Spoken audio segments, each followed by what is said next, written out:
ব্যবসা বাণিজ্য আর জনশক্তি রপ্তানি সহ বিভিন্ন ক্ষেত্রে সহযোগিতা বাড়াতে 10 চুক্তি ও সমঝোতা স্মারক সই করেছে বাংলাদেশ ও কাতার।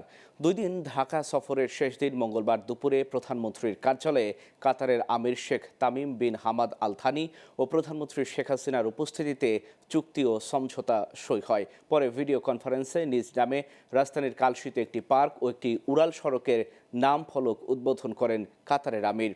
বিস্তারিত জানাচ্ছেন শাহরিয়ার বাঁধন।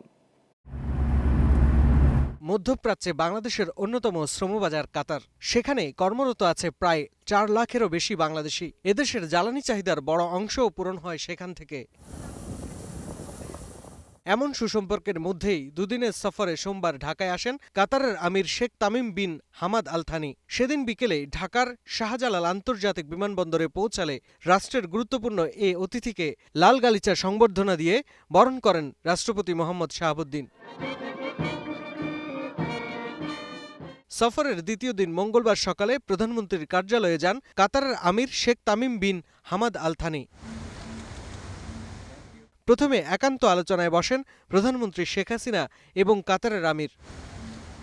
প্রতিনিধি পর্যায়ের বৈঠক শেষে চুক্তি স্বাক্ষর হয়। দ্বৈত কর পরিহার, আইনগত বিষয়ে সহযোগিতা, সাগরপথে পরিবহন, পারস্পরিক বিনিয়োগ উন্নয়ন ও সুরক্ষা এবং যৌথ ব্যবসা পরিষদ গঠন সংক্রান্ত চুক্তিতে সই করে দুদেশ। এছাড়া শ্রমশক্তি বিনিয়োগ, বন্দর পরিচালনা, উচ্চশিক্ষা ও বৈজ্ঞানিক গবেষণা, যুবক ক্রীড়াক্ষেত্র ও কূটনৈতিক প্রশিক্ষণে সহযোগিতা সংক্রান্ত সমঝোতা স্মারক সই করে বাংলাদেশ এবং কাতার।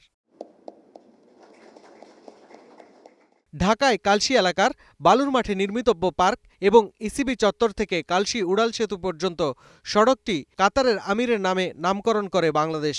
প্রধানমন্ত্রীর কার্যালয় থেকে ভিডিও কনফারেন্সের মাধ্যমে এর উদ্বোধন করেন কাতারের আমির। শাহরিয়ার বাঁধন, global television, Dhaka. Bangladesh and Qatar.